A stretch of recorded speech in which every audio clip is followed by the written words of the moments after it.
Senhor presidente, senhores vereadores, senhoras vereadoras, público que participa desta sessão na noite de hoje e aqueles que nos assistem pela TV Câmara de São José. Na semana passada, eu e o vereador Moacir, em dos programas aqui da TV Câmara Municipal, abordamos e atualizamos as deliberações adotadas na CPI da São José Previdência. E mais do que isso, nós esmiuçamos um relatório do Ministério da Previdência, que só tomamos conhecimento recentemente, e que trazem graves constatações da gestão da São José Previdência no período de 2009, 2010 e 2011, portanto, na atual gestão do senhor prefeito municipal. Estou falando isso porque me informaram que teve uma reunião do Conselho da São José Previdência na semana passada. Eu não tenho maiores detalhes, mas a informação que se tem é que os conselheiros receberam um comunicado que há mais um rombo da São José Previdência e que esse rombo pode ser resultante da falta de recebimento futuro de dividendos de aplicações em empresas que atuam no mercado financeiro, nos fundos de investimentos. Se confirmar mais esses 12 milhões de reais, a gente deveria extinguir o fundo e já depositar esse dinheiro na conta do atual presidente e do ex-presidente do fundo e dos ex-administradores. Senhor presidente, queria a sua atenção, porque nós precisamos com urgência convocar esta casa. O senhor Agostinho Pauli, pelo que eu sei ainda é o presidente da São José Previdência, para que esclareça o que fez com o inquérito administrativo que abriu neste ano, em que ele era membro, o que fez com o relatório do Ministério da Previdência, que apura uma série de irregularidades em aplicações na atual gestão do atual prefeito, já que foi omitido do conhecimento da CPI, que atuou até o mês de junho e encerrou no mês de agosto, a existência de constatações que podem ser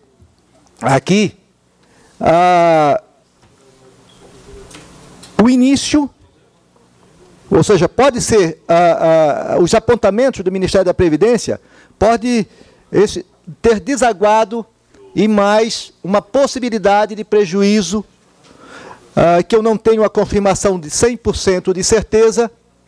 mas tendo em vista o final da gestão,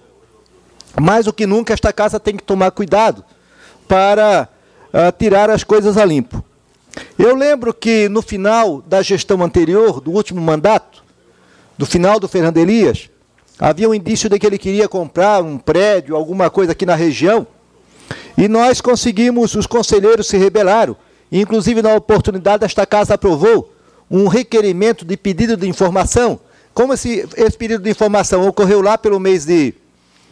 dezembro, nós não tivemos a resposta da gestão anterior. E para que nós não venhamos a pedir novos documentos que demoram a vir, nós temos que fazer um acordo e na quinta-feira ingressar com o requerimento, já fazer a convocação para que o senhor atual presidente da São José Previdência possa ser intimado na quinta-feira e dentro do prazo que estabelece o regimento, ele possa vir ainda antes do recesso do dia 15. Eu já li uma vez e vou ler pela segunda vez. Diz auditoria do Ministério da Previdência, que só chegou a esta casa no dia 2 de outubro de 2012, só tomamos conhecimento no dia 2 de outubro de 2012, porque esta auditoria, o seu resultado, apesar de ter sido protocolado para os atuais gestores da São José Previdência, e que lá já tinha um inquérito administrativo, foi omitido da CPI, foi omitido da Câmara, porque no ano que vem vão dizer que a Câmara sabia e que não fez nada, porque é sempre assim, né? Não se culpa aquele, vamos dizer, não se culpa sem guardar as devidas proporções, não se culpa o ladrão, mas se culpa se o dono da casa havia saído e fechou a casa ou deixou uma porta, né? Então o culpado passa a ser o proprietário, passa a ser o vizinho, né? Então, diz assim, sobre gestão dos investimentos da São José Previdência. A gestão dos investimentos é realizada pelo diretor administrativo e financeiro e pelo presidente da autarquia, que em conjunto direciona as aplicações financeiras do regime próprio de previdência da São José Previdência. Constata o Ministério da Previdência: as indicações sobre as aplicações financeiras não são realizadas sem parâmetro técnico, ou seja, a diretoria não apresenta aos conselheiros relatórios explicativos sobre a rentabilidade e risco das aplicações sugeridas, não realiza pesquisa de mercado ou análise de performance, tampouco verifica a aderência das aplicações recomendadas à política de investimentos e à resolução do Conselho Monetário Internacional. Diz ainda: apesar de diversidade de instituições financeiras e administradoras de fundos de investimentos, as indicações da atual diretoria executiva quase sempre recaem sobre fundos administrados pela BNY Mellon, que, salvo o melhor juízo, diz os técnicos do Ministério da Previdência, fere os interesses da São José Previdência na medida que prevêem prazo de carência, perda de recursos em caso de saída antecipada e prazo de conversão de cotas ou mesmo em realização de prejuízos realizados, se não vejamos. Que eu só estou tirando algumas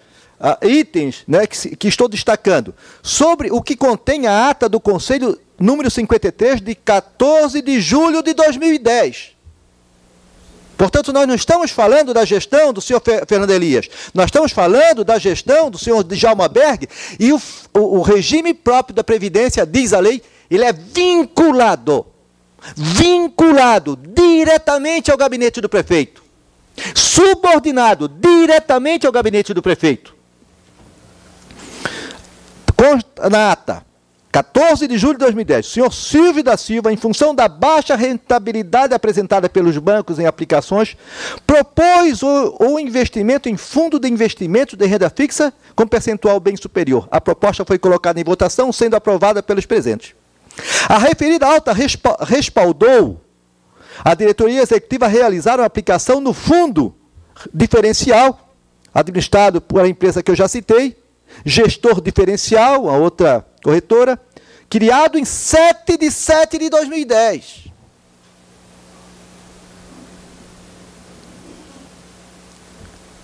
Sete dias depois da criação do fundo, eles já aplicam. No mesmo mês de criação, é seguinte, já aplicar 21 milhões. Sem observância de suas condições de segurança, rentabilidade, solvência, liquidez e transparência, conforme preceitua parágrafo 1º da resolução do Conselho Monetário Nacional 3.790 de 2009. Não houve pesquisa de mercado e análise da performance. Tampouco foi observado que feria frontalmente os interesses da São José Previdência. O que eu li anteriormente era um resumo do que depois os auditores constatam e provam pontualmente, ata por ata. Contraria os interesses da São José Previdência na medida que previa carência de 90 dias, taxa de saída antecipada de 15%. Novamente, a ata dos 2 de dezembro de 2010, do Conselho Administrativo da São José Previdência, constatou-se a falta de quórum para a deliberação dos assuntos. Entretanto, por se tratar de novos investimentos que deveriam ser apresentados aos conselheiros,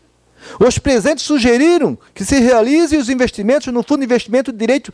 Creditórios, que na CPI nós não vimos essa figura. E daí surge a minha dúvida se esses investimentos produziram agora um prejuízo de 12 milhões de reais. E depois fala novamente, e aí eu tenho aqui mais um item, mais dois, mais três que eu poderia ler, mas está encerrando, faltam 7, 8 que eu havia destacado, e por isso eu vou encaminhar na quarta-feira em mãos, protocolar aqui na própria mesa um pedido de convocação do atual presidente, e gostaria que todos apoiassem, porque é para ter transparência, inclusive para dar oportunidade ao senhor Agostinho Paulo informar exatamente o que está acontecendo. Obrigado, senhor presidente.